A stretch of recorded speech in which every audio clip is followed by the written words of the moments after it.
सांसद होने के बावजूद अर्जुन सिंह गौरीपुर जूट मिल खुलवाने में असफल रहे।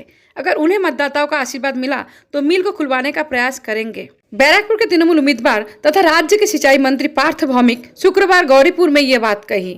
तृणमूल उम्मीदवार पार्थ भौमिक शुक्रवार गौरीपुर के हनुमान मंदिर में पूजा किए, साथ ही मंदिर के पुनर्विकास के शिलान्यास भी किए।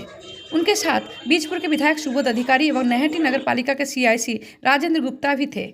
पूजा के बाद पार्थ भौमिक ने बताया कि बैरकपुर में 2019 के लोकसभा चुनाव के बाद जिस प्रकार से अशांति फैली थी वैसी अशांति दोबारा ना हो। एक ही प्रार्थना किया है, ये बैरकपुर में शांति विराज करे।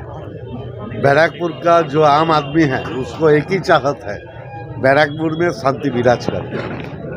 मैं यही प्रार्थना किया हूँ, ये बैरकपुर में शांति बजाय रखने के लिए आपको जो करना है आप करिए भगवान। उन्होंने कहा, सांसद होने के बावजूद अर्जुन सिंह गौरीपुर जूट मिल खुलवाने में असफल रहे। अगर उन्हें मतदाताओं का आशीर्वाद मिला तो मिल को खुलवाने का प्रयास करेंगे। কাজের পরিধি অনেক বেড়ে যাবে, স্বাভাবিকভাবে তখন এই মিলগুলো খোলার ক্ষেত্রে আমি অনেক অগ্রণী ভূমিকা নিতে পারব। আর আগে তো অনেকে এমপি ছিলেন যারা তো একটা মিলও খুলতে পারেননি, তা আমি তো কোনোদিন দায়িত্ব পাইনি।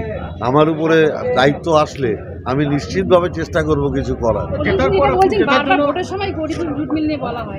উনি তো 5 বছর এমপি ছিলেন, উনি তো কিছু করতে পারেননি। উনি পরীক্ষায় 0 পেয়েছেন, আর আমার এখনো পরীক্ষা হয়নি। আমি মানুষকে বলবো আমাকে পরীক্ষার সুযোগ দেওয়া।